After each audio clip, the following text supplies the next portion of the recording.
Vous êtes de plus en plus nombreux à nous suivre et à participer à l'évolution de la chaîne Afrique N24, et sincèrement nous tenions à vous en remercier.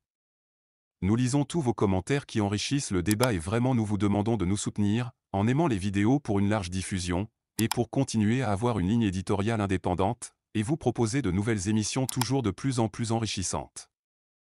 Ne restons pas passifs, soyons actifs. Merci et à bientôt. Bonjour l'Afrique, bonjour le Togo, bonjour les amis. Aujourd'hui, nous allons parler d'une arme que le pouvoir utilise pour défaire ses ennemis, pour traquer ses ennemis, pour anéantir ses ennemis et plus loin, pour les amener directement dans les abysses de la mort cruelle. Vous savez très bien qu'il y a des maladies que nous ne savons pas soigner dans nos pays. Les opérations d'yeux, les opérations de cœur, les opérations un peu compliquées, pour la simple raison que nous n'avons pas le matériel adéquat. La dictature togolaise, je veux dire la tyrannie togolaise, a compris que c'est seulement par la mort douce, lente, violente, qu'elle peut anéantir ses ennemis. La fois dernière, le commandant Olivier Ama nous avait signalé qu'un officier, après avoir servi son pays au Togo, ne pouvait pas sortir du territoire s'il n'avait pas un laissez-passer.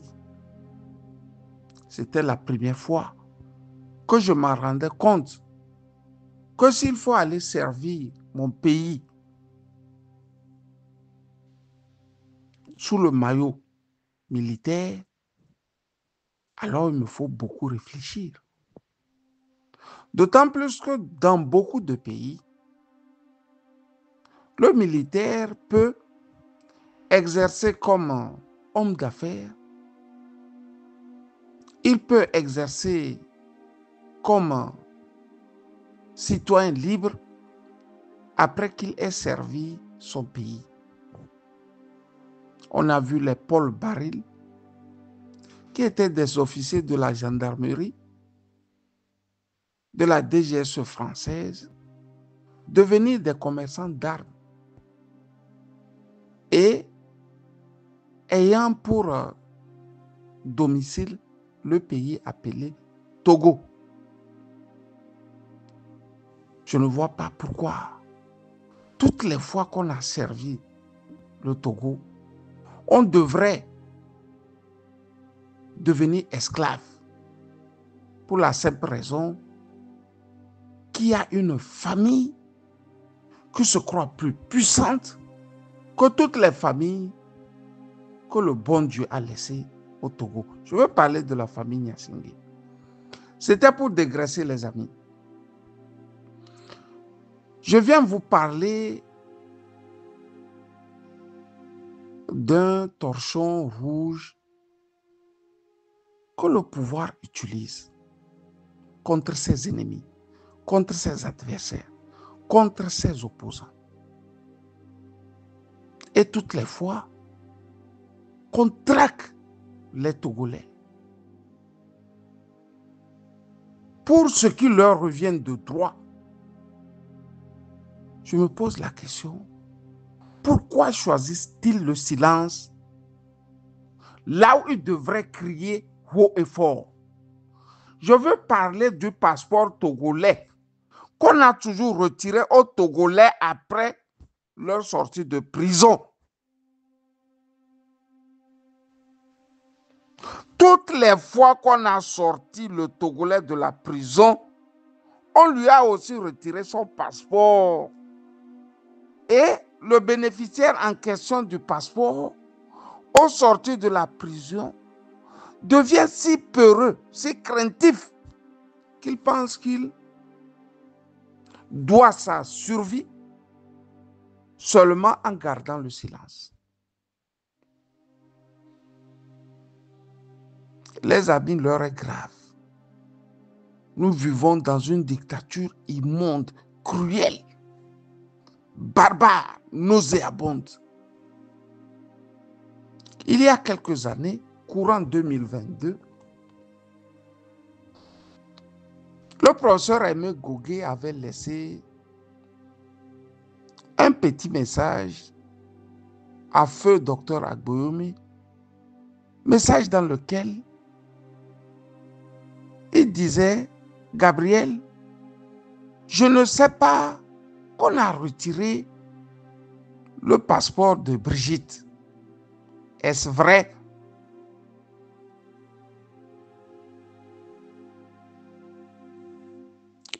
J'ai l'écrit en question avec moi ici parce que le défunt me l'avait transféré. Pour vous dire que depuis que la pauvre dame a été jetée en prison et qu'elle est sortie de prison, le pouvoir s'est empressé de lui interdire la sortie du territoire. Comme pour lui dire, si tu es malade, c'est ici au Togo que tu dois aller se soigner. Quand eux-mêmes, pour une petite blessure, courent dans tous les sens pour retrouver le premier hôpital en Europe, pour la simple raison que pendant 60 ans, ils n'ont pas eu l'idée de construire des hôpitaux pour les Togolais. Qu'est-ce qu'ils vont faire? Ils vont utiliser le passeport pour maltraiter les ennemis. Tous ceux-là qui sont sortis de prison dans l'affaire dite affaire Pachanyasingbe, le pouvoir a pris soin de leur retirer leur passeport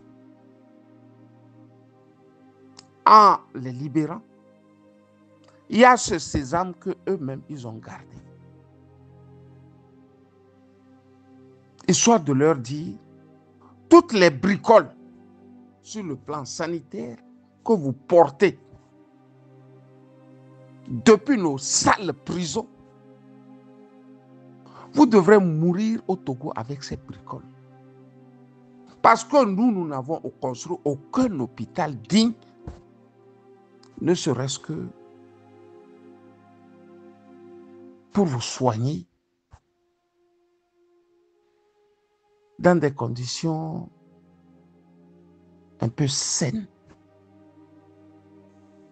Passé le drame de Madame Adjamabo, il y a le drame de tous ces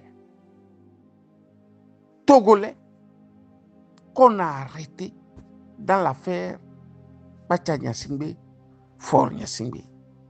Beaucoup croupissent aussi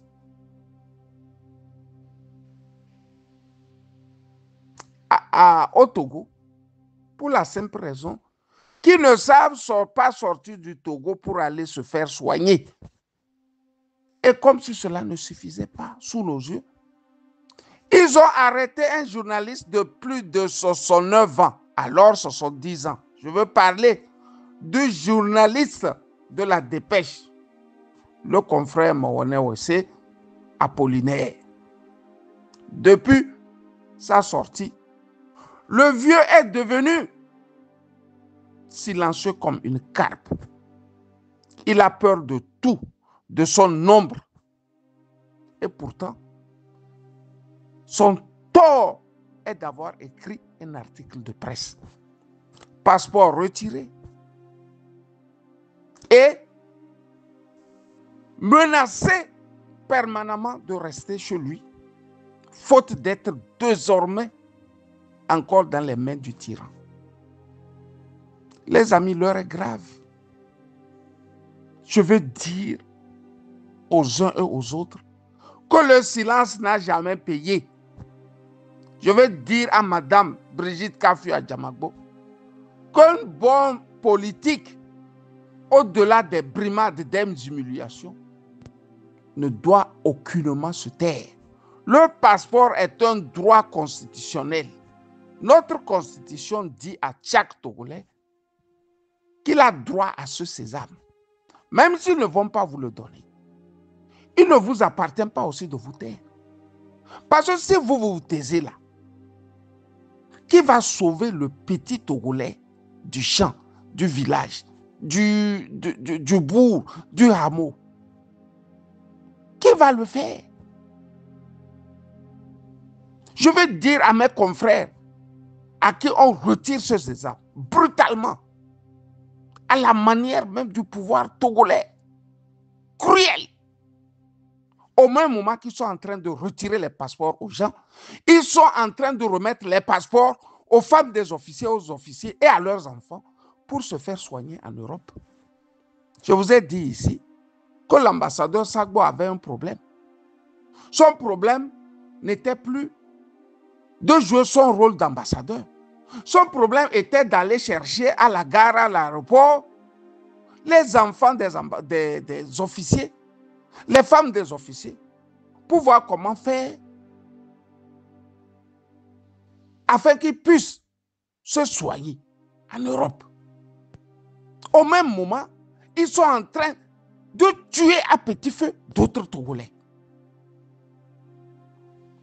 Si nous ne savons pas faire, les Nyasingbe vont tuer, ils vont nous laisser les mauvais grains au Togo. Regardez le cas du confrère Mahoné Ouessi. Qu'est-ce qu'il a fait? Quel est ce pays dans lequel on te juge et puis on te met en sursis? Ce qui veut dire que ils te tiennent encore. Soit tu as fait, on te punit, soit tu n'as pas fait et on te libère. Quel est ce pays où il y a différentes sortes de Togolais? Les Togolais qui doivent vivre sur le dos de certains, qui doivent parader quand certains sont en train de mourir. Je me rappelle encore de Badania qui est de ses enfants, il n'y a même pas 2 ans, qui demandait à feu docteur Agboé Kodjo de leur dire comment on fait pour trouver un avion médicalisé afin qu'ils puissent le commander d'Agda pour se faire soigner. Les amis, de 2 choses l'une. Soit nous voulons le Togo comme vous le voulez ou le voyez, et il reste en l'état, ou absolument quelque part, quelqu'un doit se lever et dire non, ça suffit. Ça suffit. Moindre chose, ils s'attaquent à ton passeport. Mais si vous m'avez humilié, vous m'avez jeté en prison, laissez-moi sortir. Vos prisons sont aussi des maladies. Je sors de vos prisons avec des bricoles, avec des saletés, avec des microbes. Il faut se désintoxiquer. Mais ce n'est pas aussi au Togo qu'on peut se faire désintoxiquer. Il faut quitter le Togo pour le faire. Donnez-moi la chance d'aller le faire ailleurs. Il y a des gens qui ont leurs parents qui peuvent les aider à quitter le Togo pour se faire soigner, pour se reposer. Mais le pouvoir, là, ce pouvoir, qu'on dit un pouvoir acéphale, où il dirige le pays comme un chef, un Weyao, entouré de ses subordonnés, appelé seulement à se soumettre, à ne pas parler, à être craintif. si vous voulez que nous vivions désormais dans un pays comme ça, alors taisons-nous nous tous. Si vous voulez que nos enfants ne connaissent plus ce que les Nyasingbe sont en train de faire aux Togolais, alors vous avez aussi la possibilité de dire non. Et le non, il faut le dire dès maintenant, parce qu'ils sont en train de s'enraciner et de se métastaser dans la cité togolaise. Quand j'ai dit ça, j'ai voulu vous dire que le silence ne paie pas. La peur aussi ne paie pas. Je peux comprendre les uns les autres, le martyre, les douleurs, les humiliations subies en prison. Mais on ne meurt qu'une seule fois. Bonne journée à toutes et à tous, Kamusali. Likez la vidéo si ce n'est pas déjà fait. Laissez aussi votre point de vue en commentaire. Abonnez-vous et cliquez aussi sur la petite cloche de notification pour ne rien rater de nos prochaines vidéos. N'oubliez pas de partager aussi la vidéo et de la liker.